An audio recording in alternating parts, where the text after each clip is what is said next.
Hello and welcome to Interpreting India. I'm Srinath Raghavan, and this is a podcast presented by Carnegie India. Every 2 weeks, we bring to you voices from India and around the world as we unpack the role of technology, the economy, and foreign policy in shaping India's relationship with the world. It's been 74 years since the atomic bombs were dropped on Hiroshima and Nagasaki. This year, 2019, also marks the 30th anniversary of the collapse of the Berlin Wall and the end of the Cold War in Europe. Back then, it seemed that the shadow of nuclear weapons that had hung over international politics for almost half a century had begun to recede. Yet, today, issues of nuclear strategy, proliferation, and nuclear security have returned to the center stage of global politics. From North Korea through Iran to Russia, the United States is embroiled in negotiation and confrontation over nuclear issues. Closer home, in India, a long-running debate about India's no first-use policy has been rekindled by Defence Minister Rajnath Singh's recent statement, and I quote, "Till today, our nuclear policy is no first use. What happens in the future depends on the circumstances." End quote. Coming against the backdrop of India's evolving punitive strategy towards terrorism emanating from Pakistan, this raises many important questions. To talk about these issues today, I'm joined by Professor Vipin Narang, who's one of the foremost experts on nuclear proliferation and strategy, South Asian security, and security studies more broadly. Vipin is an associate professor of political science at MIT and is a member of MIT's Security Studies program. He's also a non-resident scholar in the Nuclear Policy program at the Carnegie Endowment for International Peace, Washington, D.C. Vipin is the author of a book, Nuclear Strategy in the Modern Era, which won the 2015 ISA International Security Studies Section Best Book Award. His forthcoming book, Strategies of Nuclear Proliferation, analyzes how states pursue nuclear weapons. Vipin, welcome to Interpreting India. Thanks for having me, Srinath. It's a real pleasure to be here. Let's start by taking stock of the bigger picture. I want you to sort of reflect a little bit on what is so distinctive about the current wave of nuclear security issues, which have cropped up literally in the last 24 months and have come to the center stage of global politics, when you look back at the kinds of challenges that we faced during the Cold War and in the post-Cold War period? Yeah, so I've recently started arguing and characterizing and thinking about what I call a third nuclear age. And I think we're on the cusp of entering that era. And in a lot of ways, it's the most severe and significant challenges of the first two nuclear ages. So the first nuclear age was essentially the Cold War superpower competition. And that was marked by arms races, destabilizing strategies like U.S. counterforce strategies, and damage limitation. The second nuclear age was really about, in the post-Cold War era, about stopping new states from acquiring nuclear weapons. U.S. policy was keyed. If you look at the 25-year arc after the Cold War, really it's stopping, so-called rogue states from acquiring nuclear weapons: Iraq, Libya, Syria, North Korea. These were the challenges of the second nuclear age. But in the last 24 months, as we've seen a renewed great power nuclear arms competition and the emergence of new nuclear powers, particularly North Korea, and the challenges with Iran. There's a third feature of this third nuclear age, which I think is also important, that mirrors some of maybe the worst practices of the Cold War. And that's the diffusion of technologies to regional powers like in South Asia or Israel, where some of the more destabilizing nuclear strategies might be finding temptation, particularly with the diffusion and the falling costs of surveillance and reconnaissance technologies, accuracy, delivery systems. And so strategies that were heretofore probably very expensive for regional powers to think about or pursue are becoming more attractive. And, damage limitation strategies that include missile defenses and counterforce strategies are becoming more plausible potentially for regional powers. And so the last 24 months, we've seen, the INF treaty has dissipated. There's a question about whether the New START treaty will be extended. And if it's not, the U.S.-Russia arms competition may, for the first time in decades, not have a cap on strategic deployed systems. All the while China, while not necessarily a nuclear peer competitor of U.S. and Russia, is rapidly modernizing and expanding its nuclear delivery systems if not its nuclear warhead stockpile. And North Korea, in the last 24 months, has announced itself as a de facto nuclear weapons power with an ICBM capability, a thermonuclear weapons capability. And it is the first, at least for the United States, the first adversarial state since China in 1964 to acquire nuclear weapons. And so for 25 years, the United States have tried to stop a state from getting out of the barn. And we have one now that's out of the barn. And if you're Iran and see the red carpet laid out for Kim Jong-un while you're getting tweet threats from President Trump, you're thinking it's good to be a nuclear weapons power. And so for at least a quarter century, there had been an effort to reduce the salience of nuclear weapons in international politics. But I think there's a renewed interest at the great power level, at the regional level, and the new technologies that are now available to all states in the system make certain strategies that were destabilizing but may have strategic logic to them more attractive. So those three features, I think, really put us on the cusp of a new nuclear era right now, which is essentially a combination of the worst features of the first and the second nuclear age. No, that's great. And we'll come to many of these specific issues in just a moment. But I want to stay with this point about the sort of technological character of what you call the third nuclear age. Because nuclear technology per se is pretty old now. Right. Nuclear weapons are 1950s technology, 1940s technology, right? It's the bells and whistles that are becoming, and the associated architectures that are becoming more sophisticated, becoming more the accuracy. The accuracy revolution in the U.S. nuclear force posture was really in the late 70s, early 80s with the Pershing missiles, and then missile defenses. Missile defenses are often not characterized or thought of as related to nuclear weapons strategy and systems, but they're critical to this concept of a splendid first strike because without missile defenses are very sophisticated technology, and the advances in AI are going to help with tracking, discrimination, interception. But without missile defenses, if you're really interested in so-called counterforce strategies, you have to go and get everything. But missile defenses allow you to keep, or miss a residual force. And, maybe missile defenses aren't perfect, but you may tell yourself in an extreme situation, I might have a sporting chance of intercepting 2 or 3 adversarial nuclear systems headed my way. If I can't get them all, at least I can limit the damage significantly. And missile defenses kind of complement the symphony of counterforce strategies. And we're seeing advances in all of these systems associated with the targeting piece for nuclear weapons, but also the interception piece with missile defenses. In the 1950s and 60s, the United States played around with the idea of developing a cruise missile with unlimited range. So the Russians got this idea based on what the U.S. did in the 1960s of putting a mini nuclear reactor, essentially, on a cruise missile to give it unlimited range so that it could penetrate American national missile defenses. The idea of putting an unshielded nuclear reactor on a mini reactor on a cruise missile with all of that hot air flying through, spewing out radiation, leads to the kinds of tragedies and accidents that we saw last week in Russia, where 5 scientists were killed. We may never really know the precise design that the Russians were working on, but it shows 2 things. One, that the Russians are very scared, and I think the Chinese as well, of future U.S. missile defenses.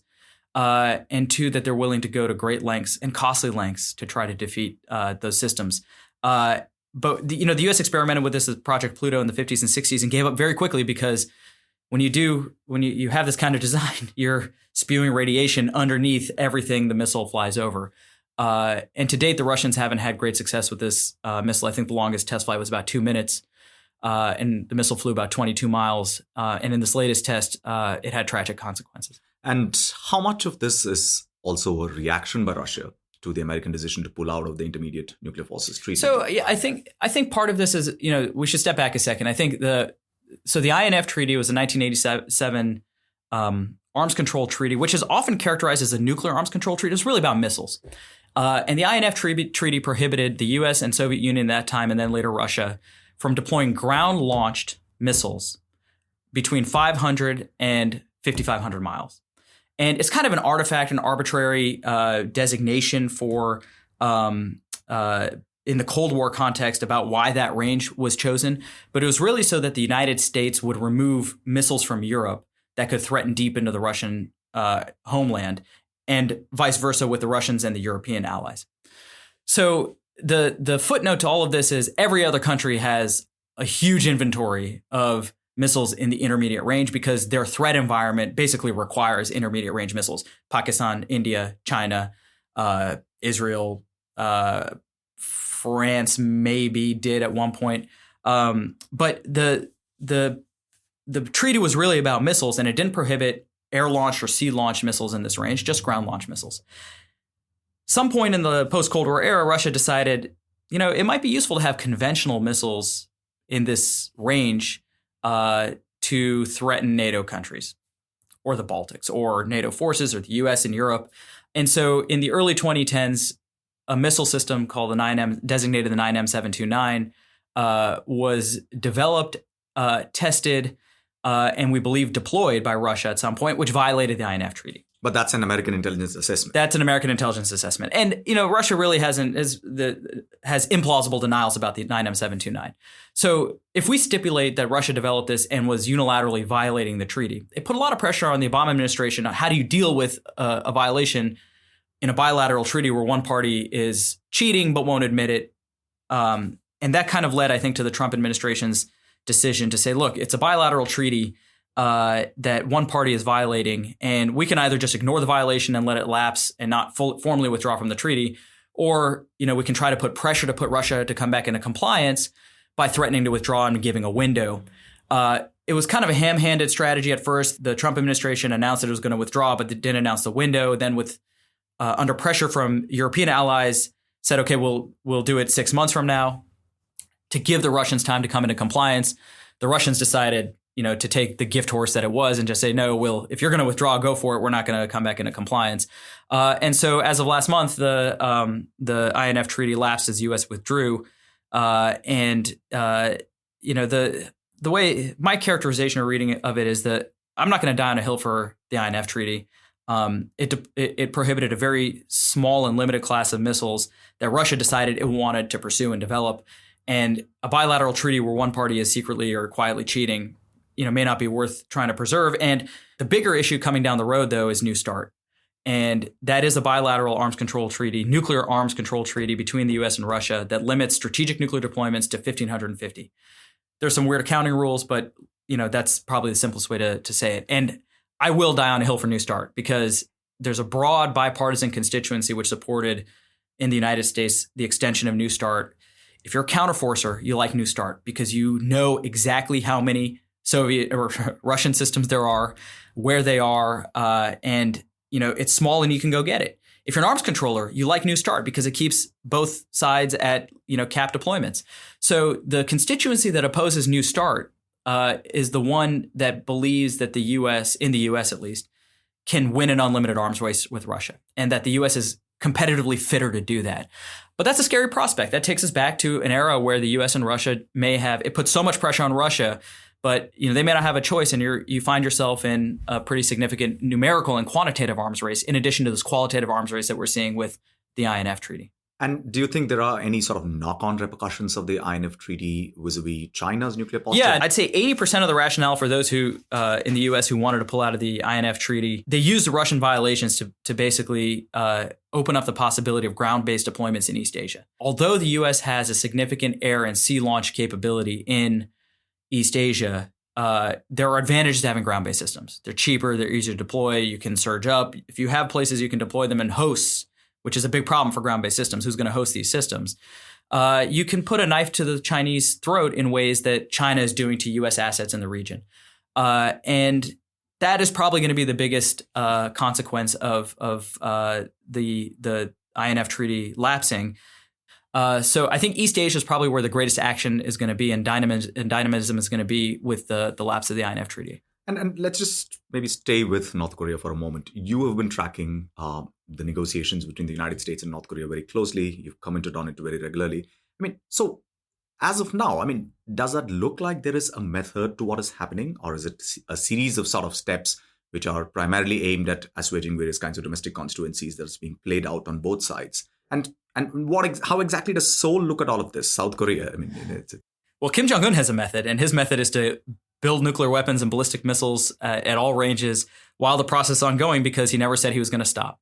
And I think the easiest way I think to characterize where we are with North Korea today is that there was a real possibility of a so-called interim deal over key facilities in North Korea, particularly the Yongbyon facility. Which so opening up those facilities. Opening up and dismantling them. I think actually, and taking them away by force is too risky, which I think has meaningful objectives for global security. We don't want North Korea proliferating in other countries like Pakistan or Syria or Iran. And should, God forbid, North Korea ever implode, you don't want it to have a monster-sized force that you have to secure. So everything seemed like it was leading up to Hanoi, where President Trump had basically indicated that he was willing to accept, not maybe formally or openly, but live with or coexist with a nuclear North Korea, so long as it slowed his program down. But at Hanoi, President Trump decided to swing for the fences and demanded that North Korea give up its entire program. But was that on the table from the very beginning? Because there have been voices in the administration which said that, that's what we've asked of North Korea all along, and that, that's what they've signed up for and so on. Well, North Korea never signed up for that. So North Korea signed up to, denuclearization of the Korean Peninsula, which is basically, I call it the Baskin Robbins of phrases, because the 31 flavors of denuclearization. That doesn't mean that North Korea is going to unilaterally disarm, despite what the United States and Secretary Pompeo may say. North Korea is only committed very vaguely to this concept. And to this date, we don't have a common definition, let alone a North Korean definition of what denuclearization of the Korean Peninsula means. We can infer what they mean from it, and it means basically arms control. It means as long as the U.S. doesn't deploy nuclear assets in the region and doesn't pursue a hostile policy, as North Koreans call it, towards North Korea, North Korea is willing to place limits on testing its weapons, maybe on fissile material production, but it has never said it's going to give up its nuclear weapons program. So, Hanoi is probably the best deal we were going to get. And we may look back at Hanoi with regret that we passed up on it, because it's not clear whether that deal will be back on the table. But since Hanoi fell apart, Kim Jong-un, I think was at home, was humiliated. And the North Koreans kind of went into hibernation for a little while to figure out why they walked away from Hanoi empty-handed. And a lot of people lost a lot of faith in the North Korean system, because everyone, I think, thought that President Trump was going to go there to ratify Kim Jong-un as a nuclear weapons power. And when he walked away empty-handed, we've seen the consequences. North Korea said that the U.S. has until the end of the year to so-called change its calculation towards North Korea on scoping and sequencing. But we've also seen these are short-range missiles, and President Trump can put his head in this, can deny that they're and rightfully say, look, they're not ICBM. So that, Kim Jong-un never said he would stop testing these, but they're new systems that Kim Jong-un has developed all through this, while this process has been ongoing. They're solid fuel. They can maneuver in flight. They're a nightmare for regional missile defenses. And they display this prototype of what they want us to think is an SSBN. And all of those are indicators that Kim Jong-un can put the pressure on the United States and South Korea also. And not only are those missiles, a nightmare for regional missile defenses, but if those missiles show up in other countries, there's a lot of demand for very sophisticated, maneuverable, short-range ballistic missiles out there. And Iran, Syria, Pakistan may all be interested in this kind of technology. So without a deal, there's a real concern that some of these missiles and this technology may show up somewhere else. And this puts, as we said, South Korea in a very difficult position. In fact, I was just in Seoul right before I came here, and my sympathies go out to South Korea. They find themselves in a very difficult position. President Moon and the administration has open fronts with Japan, the United States over cost sharing, North Korea over its nuclear weapons program and the peace process. And so if you're South Korea right now, you have a very bad hand to play. You're being shaken down by your formal ally. The East Asia security architecture is crumbling because of the fight between Japan and South Korea. All the while, North Korea basically, has signaled to President Moon that he's unwilling to talk to President Moon anymore, because why should he? He's gotten President Trump. And so President Moon gives this speech on August 15th in Seoul, extending the olive branch to Kim Jong-un, and Kim Jong-un basically slapped him in the face with it. Yeah, and if you are Iran, how are you going to be looking at these negotiations between the United States and North Korea at a time when the United States has torn up what seemed like a perfectly fine agreement? Squaring the circle on the strategies between North Korea and Iran is very difficult, because, the reason why why the U.S. and I think the international community in general is so keyed up on stopping states from getting nuclear weapons in the post-Cold War era, is because you don't want to deal with a horse that gets out of the barn. Because once it does, everybody recognizes you can't do much to put it back in. You can only slow it down. And all of the benefits that North Korea is getting, red carpet treatment at Singapore, a lot of love from literally love from President Trump, are things that a state like Iran would love to get. So what is the message and the signal? Well, if you get nuclear weapons and you succeed, then maybe you can get it. So I may threaten you before it, but if you can successfully acquire nuclear weapons surreptitiously or outflank the United States, then there's actually recognition at the end of the tunnel, and potentially some rewards. And so the strategy with North Korea actually undermines the strategy with Iran and incentivizes Iran to move beyond just what it had in the JCPOA, which was essentially a very small nuclear hedge. And, by all accounts, the JCPOA is working when one accepts what the point of the JCPOA was, and that's the Iran-US nuclear deal with the P5+1. The point of the JCPOA was not to eliminate Iran's intent to pursue nuclear weapons, which is a misnomer. It was designed to incentivize Iran from acting on that intent, catch it if it did, and punish it severely if it was caught cheating. And by all accounts, it was working. So best case scenario, I think, for the Trump administration with Iran right now, given that President Trump doesn't want a war with Iran, and a war with Iran would be, another war in the Middle East would be a disaster for the United States. I think that would probably be pretty much the decline in the end of the United States as a superpower. I don't think we can afford it. So what does that leave you? It leaves you with essentially rebooting the JCPOA and calling it something else. I think that's probably where this ends up with Iran. Okay, let's talk a little bit about South Asia. You recently co-authored a article in the journal International Security with Chris Cleary, where you somewhat presciently argued that India is demonstrating a discernible interest in pursuing counterforce nuclear posture. Just to explain to our listeners, counterforce nuclear posture is one which is aimed at the adversary's nuclear capabilities, whereas a counter value in the jargon is basically targeting population centers and so on. And in this article, Vipin, you mentioned that it is extremely difficult to execute such a strategy.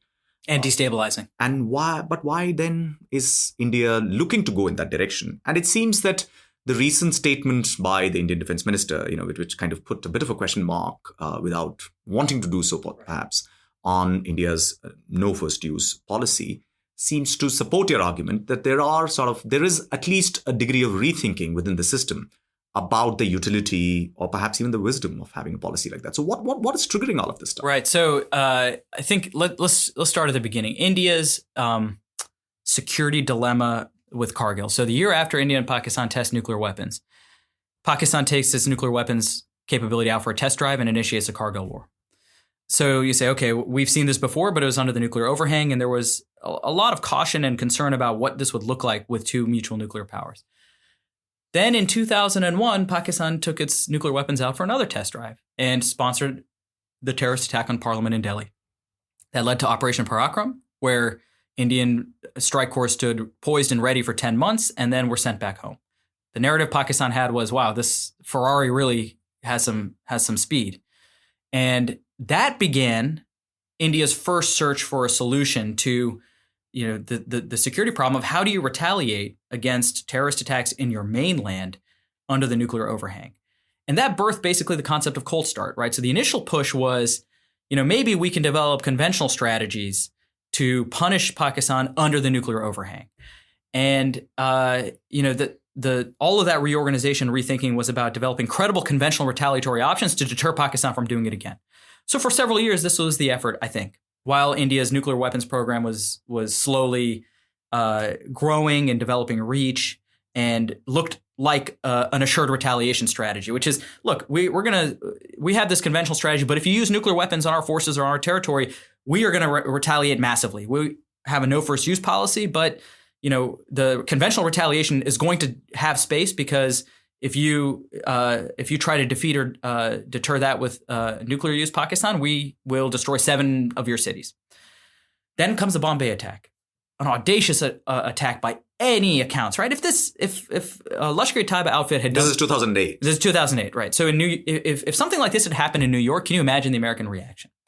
If there was ever an opportunity or a justification for taking Cold Start out for a test drive, it was the Bombay attack. And the Indian government didn't do it, right? And there are good reasons why I think India was restrained in that particular episode. What would it achieve at that point, right? And there was a lot of work on intelligence afterwards, and developing more rapid responses, and prevention was basically the best defense. But Pakistan walks away from 2008 saying, "Wow, this was an audacious attack, and there was nothing. India's conventional options, the cold start options, were neutralized." And I think that began a push on two separate doors, which were related, which was, okay, your ground option is probably not, available or practical because it doesn't solve the fundamental problem. How do you signal you have limited aims? And how do you signal or restrain yourself if you start getting drunk on success? You have ground forces operating on Pakistan. It's very difficult to convince the adversary that you'll stop or where the limited aims are, and so you inherently run up on the nuclear red lines. But standoff strikes may not, right? So I think what we saw in Balakot was kind of the culmination of a decade's worth of thinking and development of standoff capability, where you can hit limited, targets, from the air, and where the nuclear threat is irrelevant. But coupled with that, I think, is, well, you have to worry about what happens if there is escalation.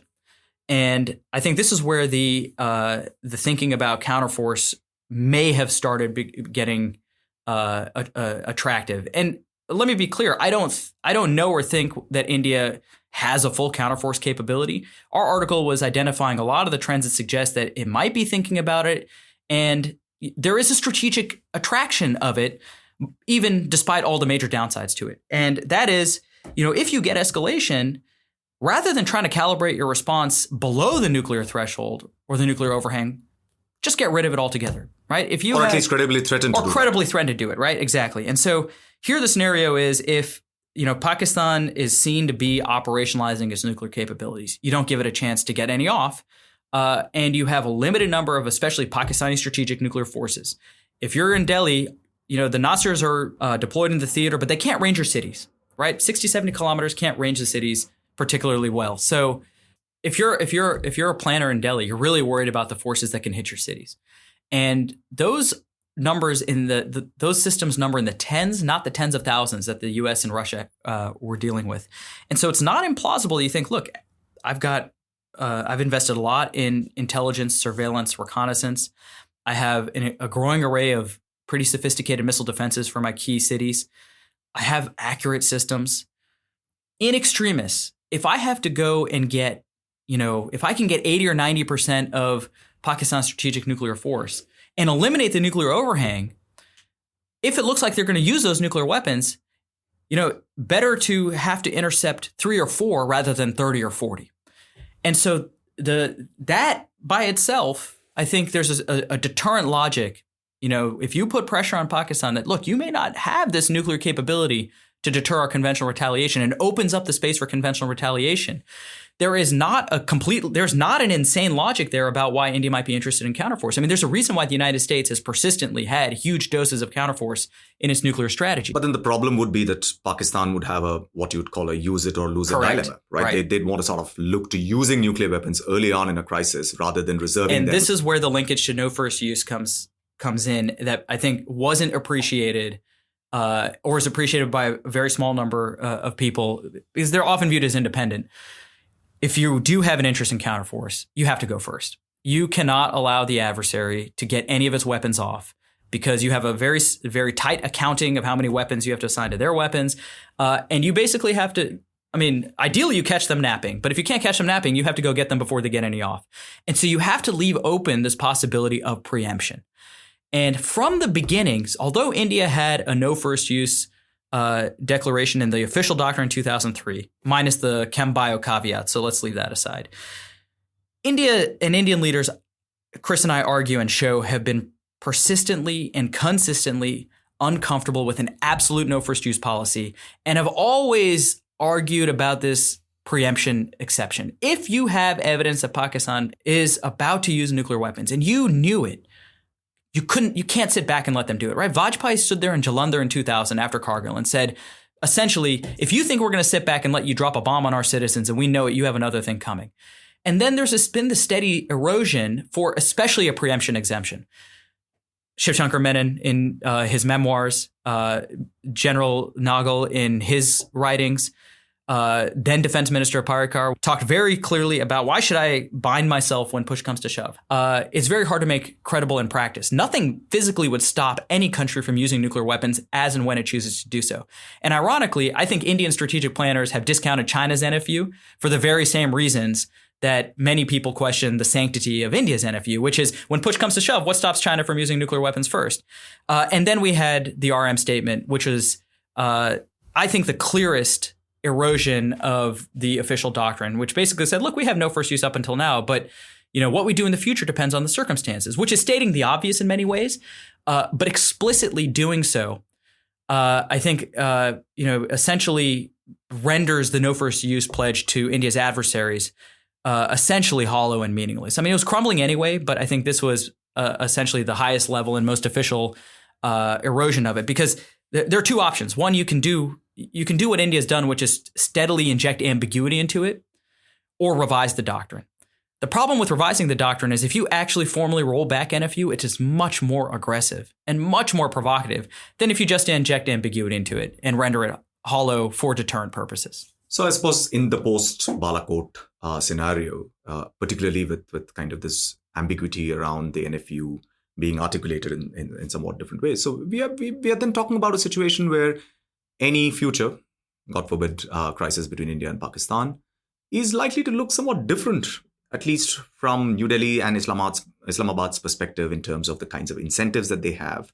I don't think the earlier thresholds can be quite taken for granted. So we are entering somewhat new terrain now. Right. And I think the impact will not be necessarily on use in a conflict. It will be about preparation for use. And in Balakot, to this day, there's still been no clarity on Admiral Lamba's statement that India may have deployed the INS Arihant in the middle of the crisis. The statement was that India deployed its plural nuclear submarines. There were only two, a conventional SSN, the INS Chakra, and then the SSBN, the nuclear armed submarine, the INS Arihant.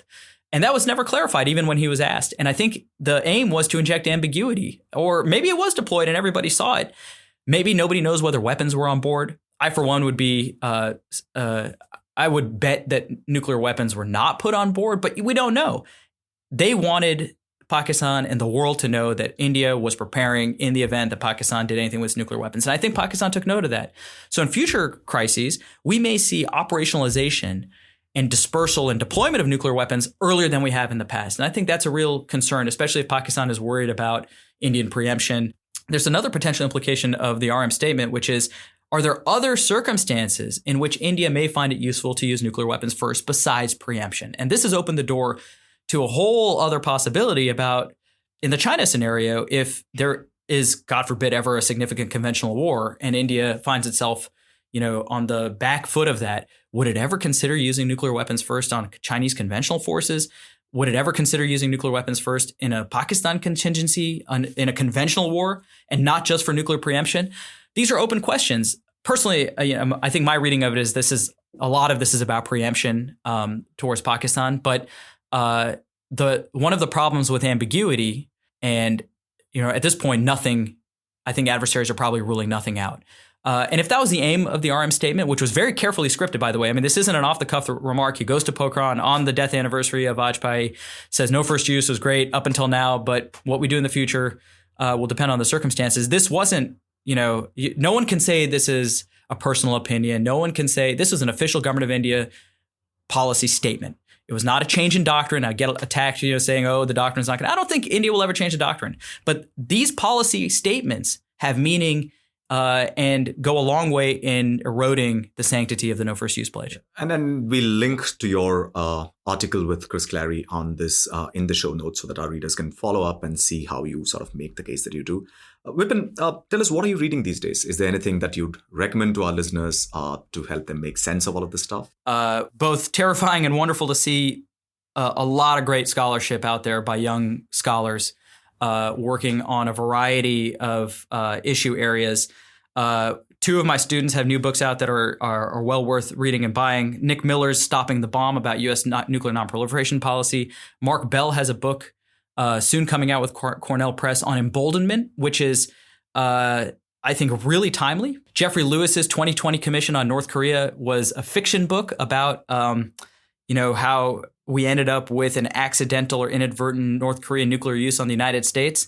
There's a lot of both heavy scholarship and more fun reading on all of these topics. Great. And we'll link to all of those books and recommendations on the show notes. Vipin, Narang, a pleasure to have you at Interpreting India. Thank you, Srinath. Thank you, Carnegie India.